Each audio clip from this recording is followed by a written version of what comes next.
Welcome, everybody. This is another episode of Building Modular. Dave, can you believe another week has gone by? Here we are joining you all and welcoming you all. And really, every week we're talking about building modular, volumetric modular. Are you thinking about building a modular home? Are you a traditional site builder and trying to get into volumetric modular? Are you a modular construction expert?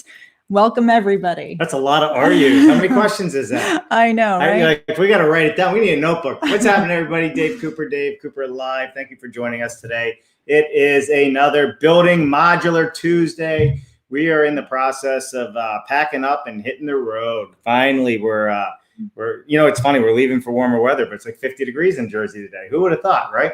Anyhow. So listen, if you're just joining us, thanks for tuning in. We are live on LinkedIn, YouTube, Facebook, and Twitch. Why Twitch, Jen? Tell us, Dave. Well, as they would say at Inner Space, because we love Twitch. That's where the young folks are, and we're going to go where the young folks are, one way or the other, and we're going to go after them to try and bring them into this awesome industry of ours that is advancing every single day. All right, so with that said, Jennifer, today's going to be another interesting conversation. This show is why modular, all about modular, how to do modular, the ins and outs of modular, and the people that are in the modular space. And we are getting ready to go live and showcase modular construction and other formats across this country, all within a few weeks. Yeah. And listen, what we've been trying to do is bring together a community of people who are looking to build a little bit differently, looking to build maybe a little bit better. Yeah. This is a show for homeowners, occupants, builders. Again, it's about how do we come together, share some of our success stories, talk about some of the challenges that we've had, all with the end goal of improving our process, improving the homes that we build, the buildings that we build, and really walking a little lighter on the planet as well. One of the virtues of offsite construction is definitely, we talk about this all the time, less waste, less disruption on site, less disturbance to local communities, especially if you're building in coastal places or high density places or places that are, that you want to walk a little bit more lightly, which is pretty much everywhere. I'm glad you brought up all those different places. I thought we were talking about my weight for a minute. So oh my goodness. Walking lightly. Next time I'm going to have to eat vegetables and salad. Oh, we should be doing that anyway. I know. Go ahead. Sorry, didn't interrupt. No, but each week we're trying to bring to you the best, the brightest, the people who are doing the questions that they're asking, the challenges that they're solving for. And this week is a little bit different because what we want to review is some of the steps that we've already taken, and share with you some of the resources that are out there. Recently I've been seeing some posts, which is really exciting for some students who are looking to do additional research on volumetric modular construction. And that's kind of what's inspired today's show. Just as a reminder to share with the community, that we've covered a lot of these topics. Yeah, we have. I mean, listen, what week is this, Jen? It's like 40 something. I know we're pushing. I gotta look, but we have. I mean, we've gone everything. We've gone over everything from step by step. How do you get started? What to look for? What not to look for? Contract conversations, paperwork tracking, checklists and coordination. I keep it up here, checklists and coordination. We've gone through all of this and some of the days in more depth than others. And we're going to keep revisiting this as we grow. Listen, we're only 4% of the market. When you see people out there and you hear the same thing over and over and over again, it needs to happen. But we're going to dive deeper and deeper every time we have these conversations. So for those of you who follow along on a regular basis, you may have heard some of this already. But guess what? Refresher courses are great. And that's what we're going to do here today is go through the refresher. And then we're going to start diving back into this deep and heavy here in the next week. So it's going to start getting more and more real because we're going to take all of these things that we've been teaching and we're going to be out in the field. And we can apply this on location, on job sites, in factories, and really bring the experience of all this educational resource of what we've been working on together. Absolutely. And Dave, we know where we're going and we know the schedule that we're working on, but it would be terrific to hear from everybody out there where would you like us to go? Ooh. Who would you like us to visit? If you could wave your magic wand and get behind the scenes, in some of the amazing new factories that are coming online and showcasing some of the new homes that are being built or the new commercial projects that are, being built with precision. If you're an investor and you'd like to learn more about how this process actually de-risks the project, let us know. We'd love to hear from you. Yeah, 100%. Definitely tell us. You know what's cool about today, Jen? Tell us. We are wireless, 100% wireless today. We're testing new equipment. I love it. I am such a tech geek. Check it out. Look, new equipment. Hopefully I don't unplug. Ooh. Oh my gosh. I better not pull it up there. I'll get it in a minute. But we got all these wireless things that are allowing us to take our cameras wirelessly.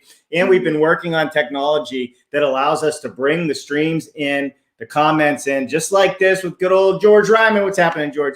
Warm in Phoenix. Is it warm in Phoenix? I don't think so. Well, he says it is. It's warm in Phoenix. All right, George, we'll see you next week. Great. We're coming your way, man, sooner rather than later. But we are really working hard to pull all this together. And man, I tell you what, it's been a lot of fun, but there's more to it than meets the eye, right? Yeah. And just like modular and volumetric. Well, here's the thing. It's all about preparation, right? And it goes back to your banner of checklists and coordination. So no different than a flight attendant or a pilot before the plane takes off. No different than any trade or any field, essentially. It's how do you go into this being organized, asking the right questions, and really making sure that you have your bases covered. Yeah. So what we want to do is take you back to our very first episode of Building Modular, where we were really exploring all of the reasons why we believe modular construction is a terrific solution for many builders out there. So when you say all the way back, you mean like those first videos that we did and it was kind of okay? I know, right? So we were, experimenting with new equipment, new conversations, new techniques, and we were just throwing ourselves into the mix and really, here we go. That's the thumbnail that you choose? That's the one that just comes. Well, it's starting somewhere in the middle, it looks like here. We're not going to play all these videos, but this will give you some idea. One who runs the day-to-day of the operations and is the brains behind the operations. So, this is early days. And I said that, and I said it publicly. I did say it publicly, so there it is. It's on record. So you want to build modular. Jen, why are people looking at modular now more than ever to be the way forward of construction? Yeah, I think the number one reason that pops into my mind for the current state of affairs is it's a very predictable process, and it's a very efficient process, and it can really help you with your build cycle once you're back on your feet. The beauty about modular construction is that. All right, Jen. So let's talk about those things right there. It's predictable. Predictable? Does that mean my finances are a little more predictable? Does that mean how much I can put in my front or back pocket, whichever one you like to use, is more predictable? Does that mean my trades could be more predictable? That's exactly right. So I can keep going. I know. You're cutting me off. I was going. Well, there's a whole show that answers all those questions and speaks to all of those questions. So if you look in the show notes, you'll find a link to that early show where we talked about the many advantages of modular construction and why it has been the choice of construction that we've used for close to 20 years now. We've built along the coast, we've built in high density areas. We've worked for extremely discriminating clients and some really fun, awesome clients from whom we still get Christmas cards and treats during the holiday season. And that's always a really good feeling. So what we're talking about and what we were sharing with that early episode is the many advantages. And listen, no system is perfect. But when you have a system and when you know the steps in your system, chances are you'll be a little bit more precise with your delivery. All right. So I just put in the comments the link, Jennifer. We'll have to add them to LinkedIn because I don't think these transfer over. So maybe you can take a look on your side. But predictability is, this is one of the benefits of off-site construction, right? And you look at the whole life cycle, and we talk about the life cycle in depth through the course of these videos. very, very, very in depth. And we're going to continue doing it. In fast, we're going to take these videos and we're going to make them even more in depth because there's so much to it. But the reality of it is you got to understand exactly what you're doing and getting into up front. The more time you spend planning up front, the more predictable your outcome is going to be, to include, and we all know it comes down to the money in your pocket, whether you're a homeowner or a builder or an investor. Absolutely. And one of the critical advantages of volumetric modular construction, and really offsite construction in general, is a lot of preparedness goes into the design cycle of the home or the building. A lot of questions are pulled forward and answered up front and not left as a TBD on a plan, or, you know, field verify on a plan. That language is not included in the drawings, the plans for volumetric construction. And you know, we have some great episodes that speak to that as well, about architects who became factory owners, and how they had to look at their plans and their approach to design a little bit differently. So when you think about design for manufactured assembly and you think about how to prepare, definitely there are I's to be dotted and T's to be crossed, but that doesn't mean it needs to be hard. And Right. it also means that, or it doesn't mean that there are limitations. There are tons of options and tons of choices when it comes to the design of your new modular home. You are definitely not limited, especially in today's day and age. We go back to our world, Jennifer, of being custom modular home builders for close to 20 years. We have built everything from the first time home buyers, you know, home, vinyl floors, all the way up to multi-million-dollar custom homes, commercial projects. And I mean, heck, we were building on islands for Many years. many years, on barges and floating. So it's possible to do anything you want with offsite construction. You just have to know where your job begins and where it ends, what makes sense to do on site, what makes sense to do in a manufacturing process. This is something that takes some time to figure it out, where we can help you. Absolutely. So if your client, or if you are a homeowner who thinks modular is boxy, modular is limiting, modular is cookie cutter, sure, all of that exists out there, as it does with traditional on-site building as well. You could say that for many communities that were built using on-site construction. But if you connect with the right builder and you connect with the right manufacturer and you work within the system, again, this is a system. When you work within the system, the results are phenomenal. They are. They definitely are phenomenal. All right, Tom Reddy has a question. What is up, Tom Reddy? How are you today? How about schedule adherence and schedule credibility? You want to go or you want me to go? Yeah, I mean, go on. No, you go. No, I mean, we've covered this in other shows as well, right? It's about the system, and it's about partnerships with everybody, starting between the manufacturer and the builder, right? The manufacturer is definitely your trade partner, probably your most important trade partner. And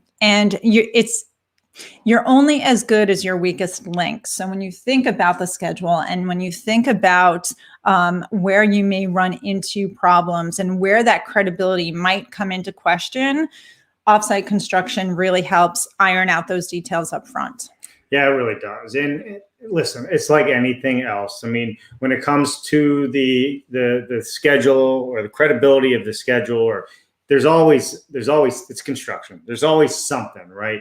What it does is it reduces the chances of any schedule getting messed up. But give you an example. Biggest storm in history just came through the Northeast and through the South and Central, right? These are the things that play a part no matter what construction you're in. But the reality of it is you can schedule out your jobs down to almost a minute if you really have your stuff together. And so, I mean, you're smirking at me. Did I go off track or something? It's a really good point. I mean, this isn't, this is just a real life, real time example of where systems built construction is a solution across the country, because oftentimes we hear people say, oh, it works in certain places. It works where labor is expensive. Yeah. It works in, a certain geographic location when it's in proximity to the factory. But when you think about what's happening in Texas right now, they're experiencing weather that will disrupt them, not just for days, but potentially weeks. This is what Systems Built was designed for. these Very types of interruptions, and even the high quality of construction achieved with building systems. We were talking about that just yesterday with some people, 2x4, 2x6, insulation, like building envelope, Well, how. Let's just talk about out west. Let's talk about where, George Ryman is and everybody. They're using 2x4 construction. They're not built for this type of weather, first of all. Right. If that's where you're going with this. But that's what's happening, right? I mean, you got 2x4 walls and you got like negative 20-degree wind chill factor in Austin, Texas, or whatever it was.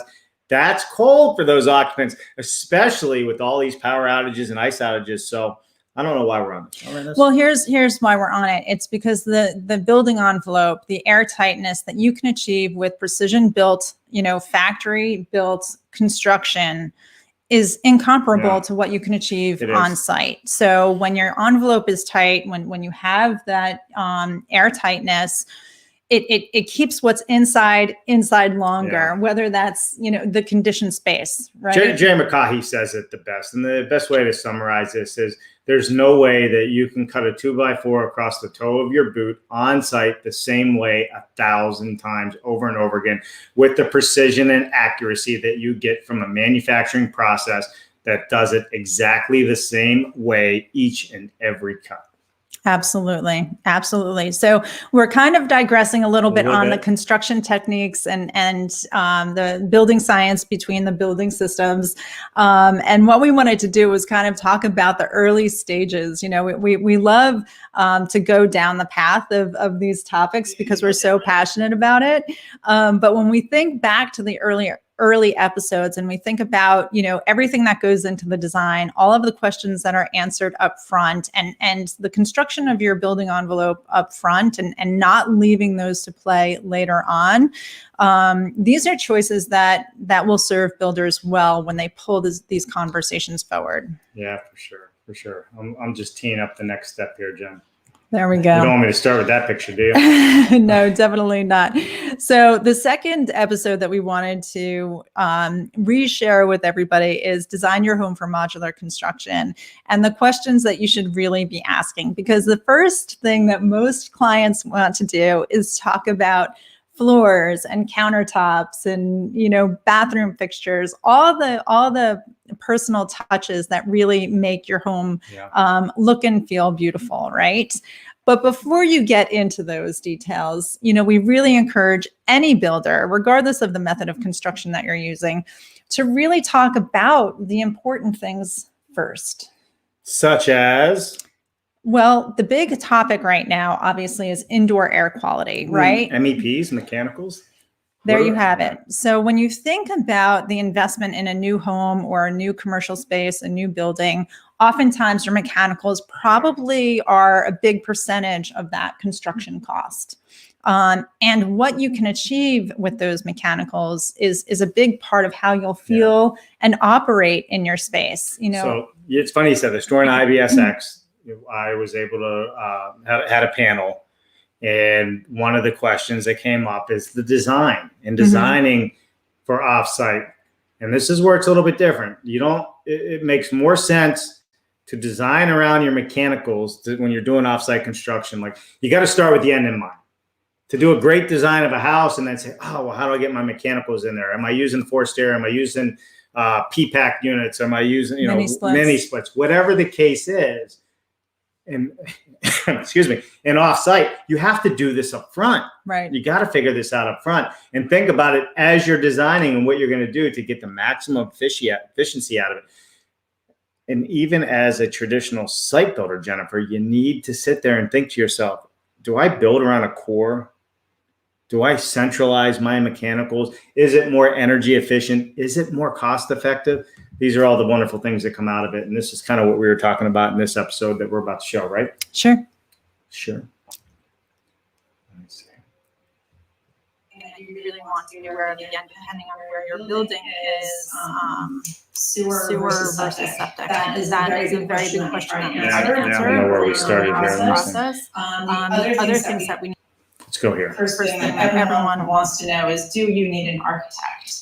Well, we we've kinda went worked off with base there, didn't we? architects in the past. That's okay. Well, we covered a lot A in lot of this amazing show. architects out there who truly embrace the modular theory of construction. Yes, and we need more architects. You know, one of the things that our industry has lacked is having that design mentality in the industry that's coming up with great designs to help us actually come up with beautiful looking homes. We use architects on occasion with clients as well, so which I think is pretty But interesting. in this episode, and Jen, also, you know, with the architects and the design, I think it's very, very important to understand that the way an architect's design currently is not how we design. Mm-hmm. And I think we really need to pay attention to that. And architects need to understand that there's just a different pattern you need to follow in the design process. And I know we're going to jump into that here. Yeah, no, they're absolutely. So there you go. I mean, this gets into it. We jump into the MEP. Sorry, we had it queued up. I hit the button, you know, fat thumbs, whatever you want to call it. But the reality of it is this, you know, designing into offsite is a different thought process than designing currently as an architect designs. But we need the architect's design capabilities to really take our designs to the next level. And that was what we were kind of saying in the beginning there. Yeah. So taking that one step further, there's several topics that we touched upon in that episode. The first thing is we need more really talented architects to get into offsite construction. And we've showcased many architects who are getting into offsite construction and doing amazing work. Yeah. So that is terrific for our industry, terrific for our, you know, everybody, you know, the homeowners, building owners, all of that.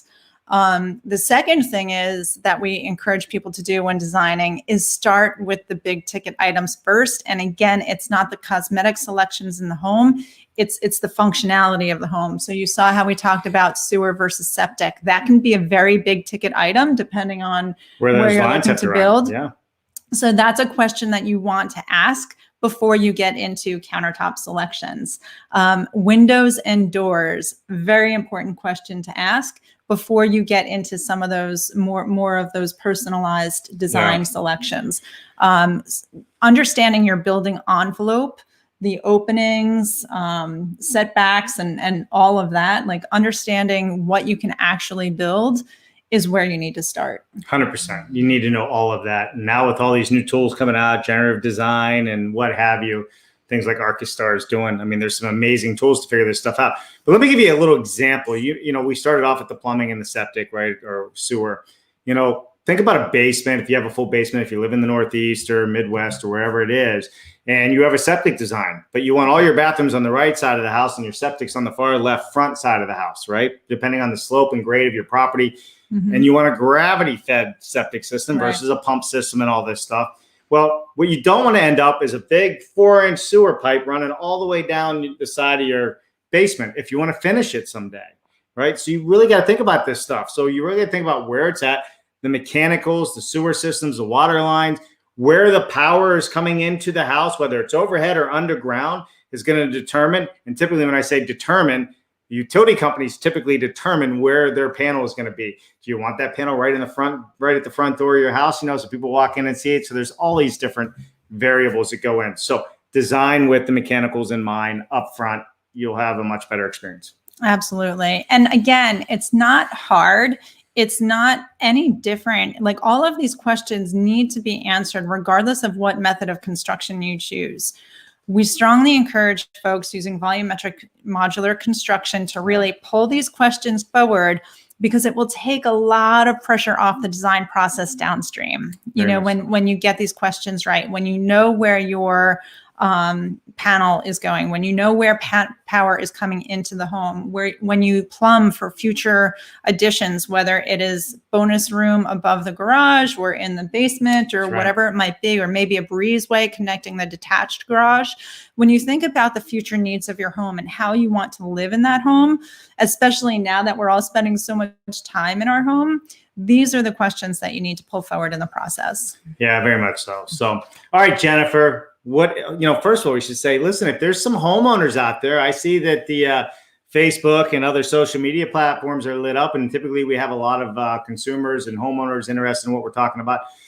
If you have any questions, feel free to ask. This is a place to do it. You got a bunch of experts in here, not just saying us, but there's a bunch of experts that watch this show. So if you have questions, now's the time to ask it and you'll get all your answers that you need. I promise you. Okay, what's next, Jennifer? So now that you've answered all of those structural questions and you've gotten all of that, all of those details out of the way, now you can get into the cosmetic pieces of the home. Cosmetic. So we're talking lipstick and eyelash stuff, or are we talking tile and hardwood floors and trim? Yeah, you could say that the beautification of the home, the personal details that reflect the homeowner or the building occupants. In this next episode, we talk about that, along with some of the options and the language that you can use when you're talking with your clients. Because how many builders out there, who wants to say to your homeowner, go out and pick out any faucets that you want. Go online and figure out, Bad idea.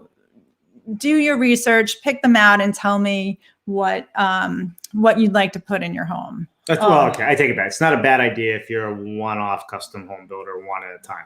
If you're doing volume, 5 homes, 10 homes, that becomes a nightmare.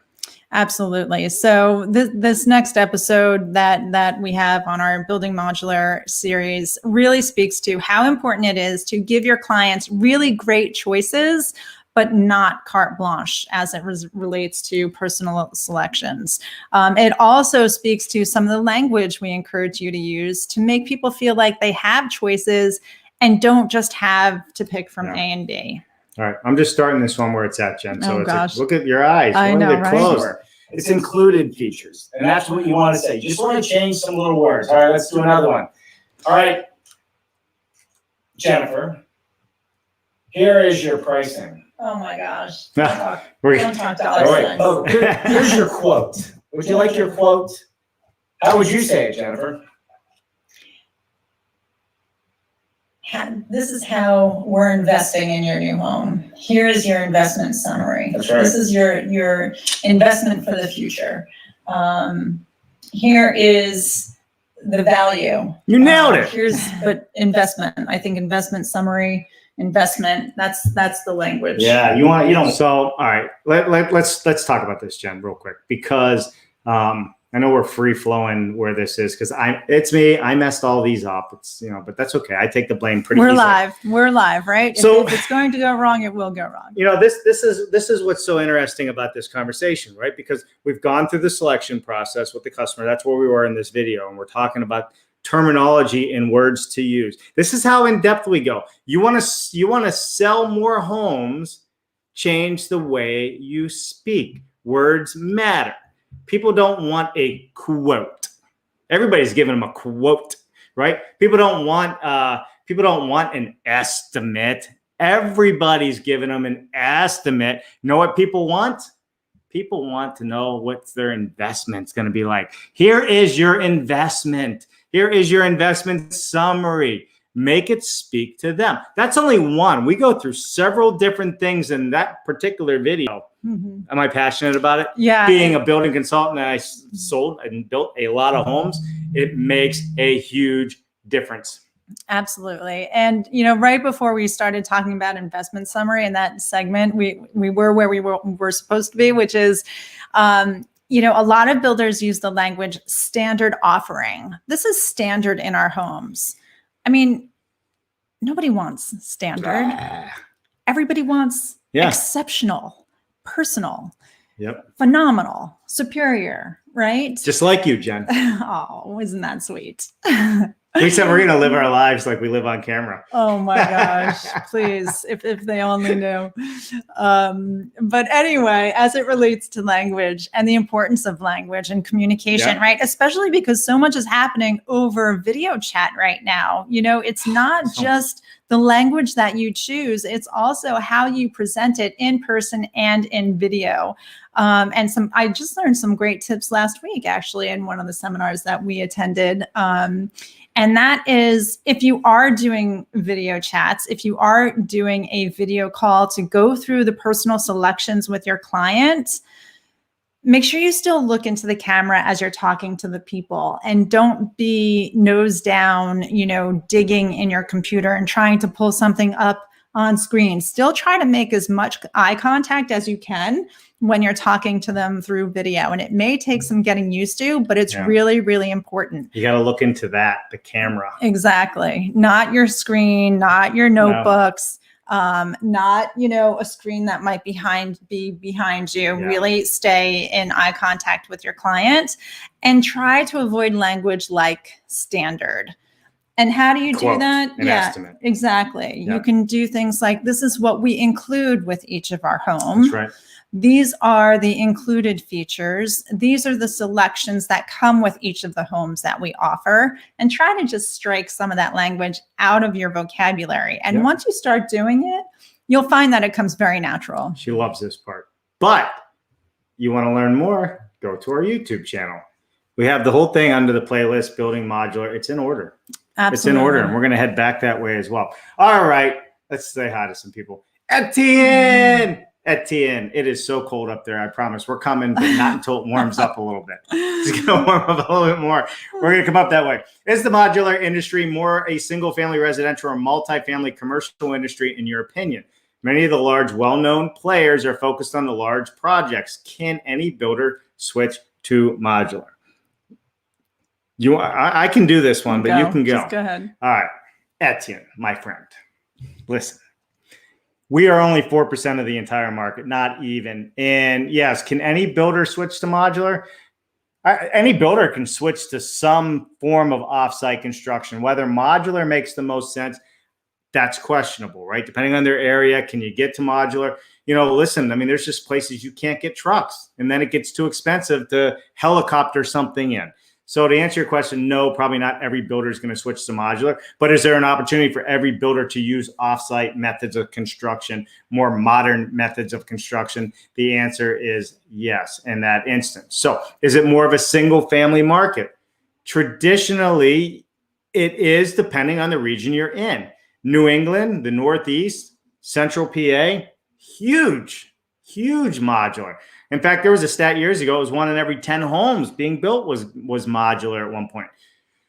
Is that growing? It is growing. In fact, Etienne, you want to tune in on the 22nd next month, because we are going to have, and I see Henry's here too, Henry Mickelberg, Jerry McCahey, Greg Ugaldi from the NAHB, and we are going to have some other guests as well, and we're going to have a conversation on this exact topic as to why more people are not using it yet. And I think it's going to be a very, very informative topic and informative conversation. So to answer your question, hospitality, the food industry, it's picking up heavy on the modular side. Look at Chick-fil-A's into it now. Absolutely. You want to talk about a leader in the industry when it comes to customer satisfaction and customer service? Chick-fil-A is using modular construction. You take that into account on how they feel and how they treat the experience. They got it going on. They know what they're doing. That's why they went to modular and volumetric. So there's no real answer to your question. It's growing in leaps and bounds. And when we see even 1% or 5% growth, that is huge in our industry. And I think you're going to start seeing that get more legs and more traction as this goes on. And I'd be willing to bet, as our road show goes on this year, we're going to help contribute to the growth of offsite construction. That's our goal. And you know what? It's not even that we want. I feel like I was lecturing. I know. Well, where's your soapbox? We need your soapbox better. I know. But it's not that we want to contribute to the growth of offsite construction. What we'd like to encourage all builders to do is adopt a system, a modern method of construction that improves their efficiency, improves their process. And what we're finding is that in the commercial space, hospitality, residential, educational systems, it's easier to do because, so many of those buildings are easy to design for volumetric construction. Yeah, very much so. We're also finding that many new single-family custom home modular manufacturers are coming online and are taking, many of which are taking a hybrid approach between, panelized and volumetric modular, and also incorporating traditional site-built components as well. CLT, mass timber. There's a whole lot of hybrid approaches coming together is what you're trying to say, hybrid, right? Yeah. Yeah. I mean, hey, look at Plant Prefab out West Coast. I mean, Great Steve Glenn's example. been doing hybrid for quite some time. Love it. Great example and great question, Etienne. We could go on and on for hours on this topic, but we're going to save that for another episode. Yeah. And do you have your 50 amp service hooked up on the house? So when we pull up our RV, we can plug right in, Etienne. We may not leave. Yeah. Oh, in the design process, we should call for that question to be asked, right? Yeah. For every homeowner, do you plan on purchasing a motorhome in the future? As you switch and build offsite construction, make sure you have 50 amp service, because we're going to pull up in our motorhome and we're going to live stream what's going on from you. All right, Henry Mickelberg, we've got a handle on the USA's modular terminology. Well, we need to get a handle. Oh, we've got to get a terminology. handle. Yeah. And no, are you kidding me? Why? I mean, we got volumetric, we got modular, we got offsite. Is it offsite with a hyphen? Is it offsite with no hyphen? What else do we have?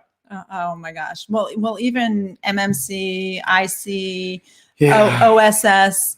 Manufactured homes. Yeah. So when you think about offsite systems and when you think about everything that can fall underneath that bucket, it's funny. We definitely need to get a handle on the language, similar to what MMC has done, in Europe from a category perspective, right? They've worked really hard to not only define what it is, but define the different categories underneath. And again, that's another show that we could definitely reference and also do in the future.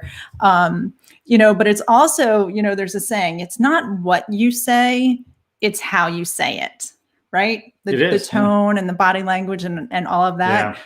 But as it relates to offsite construction, it is what you say. Like it is, there is a lot of confusion around our language. And even with building systems, defining what falls into the building systems, there's two schools of thought on that too, as it relates to container. Yeah. Building. Well, there's container home, right? So how many different forms of offsite and what is really considered offsite versus components? There's a lot of conversations here, right? Just because you build wall panels doesn't mean you're an offsite solution. If you're just building wall panels, then you're a component to an offsite solution. If you're doing full panelization like Jerry from Integra, now you're a solution. You're smiling at me like, there's somebody commenting. Well, I just had this vision flash in my head because Etienne's comment, if we could put Etienne's comment on Which one? The Henry Mickelberg, Dave Cooper offsite dictionary. And I'm almost thinking that this could be a thing, but almost like a comic book style where we roll it out like a series of comic books. I think we could do that. But I think Etienne and Henry, I was thinking about when you said it. Let's drive the terminology. Let's make the terminology what it is, and we will campaign it on this channel so we can unify our terminology, and we can call it the DC Live Mickelberg Siga Dictionary. Oh my gosh, too many words. All right, moving on. Great. All right, Etienne says, thank you so much for sharing your expertise. On another note, he's so polite. I love you, man. On another note, when will the two of you hit the road, and what is your first stop? Are you open to meeting up with the builders and tour projects? All right, Etienne, you're amazing. So I thank you for setting us up on that question. Lo and behold, we have a huge meeting today. I'm not going to get into the details on it, but not only are we going, and I know you're asking where we're going, but I mean, you're going to understand my lag on this. We are currently finalizing some on-location events with the major universities across the country to help bring young people into what we do, and with some other sponsors. So we have some big conversations today to really take this to the next level, and tomorrow. And I think that's really going to drive. And this has been why we've been a little hesitant on the. Yeah, and sorry, I'm cutting you off because here. I mean, this is a That's great like 3 opportunity. times today. I know, because I get so excited about this stuff. But Etienne and to everybody out there who's watching, I mean, this is your opportunity to be part of the conversation. This is all about a community. This is about a tribe. This is about showcasing obstacles overcome, success stories, and how we are building things differently, how we are choosing to use building systems and building science and really build differently. When we think about what will the house of the future look like? What will the building of the future look like? So if there are places that you want us to go, if there are people who are doing this better than most, or if there are people who need some help along the way, this is your chance to throw their name in the hat, because we do have some flexibility within the schedule, and our goal is to go east to west and west to east. So we're not really committed to being anywhere. We can be everywhere. See, if I could only speak so well. You know, it's funny though. You're absolutely right. I mean, that was a very, how do you say it? Very what's the word I'm looking for without getting myself in trouble? No, politically correct. No, not even politically correct. Like you just summed it up so much better. And I would have went this long. I would have went around the globe where you would have just taken a direct flight. But either way, yeah, I mean, that really is what it is. And we have a lot of planning going into this. And by the way, all of you out there listening, we are wireless with all of our gear right now. So we have this, we're doing this wire. It's amazing. So how's the signal coming through? Just let us know if it's really clear or not, because nothing is attached right now. So with that said, with so much in the works and where we're heading and what we're doing and the planning that's going behind this, Etienne, to answer your question, we are going to go where the innovation's happening, where people are doing it different, where people are building different. I know SIGA's involved in a lot of those programs. Also, let's just plug Etienne. Etienne is the CEO of SIGA North America. And I've been through the SIGA training and they do some amazing stuff. So Henry says, Elika. Really, Henry? Oh my gosh. So, but we are going to be out there. So Etienne, if you guys have some amazing projects that are happening that are state of the art and you would like to, or anybody else listening to this has things happening, now is the time to send us that information, because it is filling up fast. And, you know, there's only so much time in every single day. But we will be releasing which states are first where we're going to try. And we're going to try and do it by state basis, unless there's a project, which there are some, that's going to make us hop on a plane and go here and back. So. Yeah. The other thing to keep in mind is, as we've been gearing up for this big road show, there have been some behind the scenes recording happening where we've been stopping at places along the way and not broadcasting live, but picking up video footage and interviewing people who are making it happen behind the scenes for future release. So some of those people, places, and products might already be captured. So please do let us know who's out there doing a great job, or, like I said, needs a little help, you know, because that's what this is all about too. Going to a factory or going to a builder and talking through things, you know, this is a community. So super excited. No, I mean, outside of the live streams, I mean, we are out there helping other people, talking through our process, giving them help with our experience. I mean, there's so much more to this than just the live show. We literally don't sleep. That's not true. It looks like we don't sleep. That is for sure. Right. So we have one more to show, Jennifer, and we just did this show recently. So let me put it on the screen. So much for a shorter show today, huh? We talked about, we're like, do we make our shows 40 minutes instead of an hour? Is it better for people's time? Tell us what you guys think. Would you like our shows to be 40 minutes or should they be an hour and a half?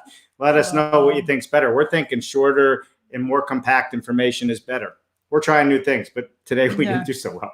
Well, we like to chat too much. I know, right? Well, it's an amazing community, and that's what gets us going. But this next clip was one of our more recent clips. And again, you know, when we think about the design process and we think about the important questions to ask your commercial builders, your residential builders, clients, you know, whoever you might be working with, how do you want this building to operate in the future? How do you envision future use of this home? Now, that could mean, you know, how do you design for aging in place, right? That's the low-hanging fruit, you know, when you think about the house of the future and how you want to live in this home. But what about the home of the future when cars are driverless and Amazon is delivering packages by drones and, you know, the internet capabilities and the wiring and the mechanicals and the systems? You know, what do you want in your home behind the walls? What do you want in the walls? In terms of future use. So, you know, this was the first part of a multi-part series that we're rolling out, which is designing for the home of the future. Yeah. And we even went as far to get into Diva Dirt Diva. Yeah. Dirt you Diva know, we designs. talked about how plants and dirt and everything else are going to be part of the energy efficiencies of the future. So all of that was part of this episode. All right, Jennifer, it's 150. 150. We got Henry going with the French again. eloquent French, apparently. Oh my gosh. And we got Tom Reddy out there. Tom talking about, they got many case studies to share and many ongoing job sites for educational bits. Let me know when you're in the area. We will definitely touch base with you, Tom. Thank you for that. Thank you, thank you, thank you. All right, Jennifer, we got to get flying. We have some things we got to get moving on today. We are on the road tomorrow, everybody, but we are still going to be live streaming from some truck stop somewhere as we make our way south while this weather takes a pause in between what's going on. So Yeah. you got anything else to say? No, just thank you everybody for joining us. Please do subscribe to our YouTube channel, support the community, be part of the community. We're trying to bring to you each week, every day, really on Dave Cooper Live, the people, the process, the places, the products that are really building it better. Yeah.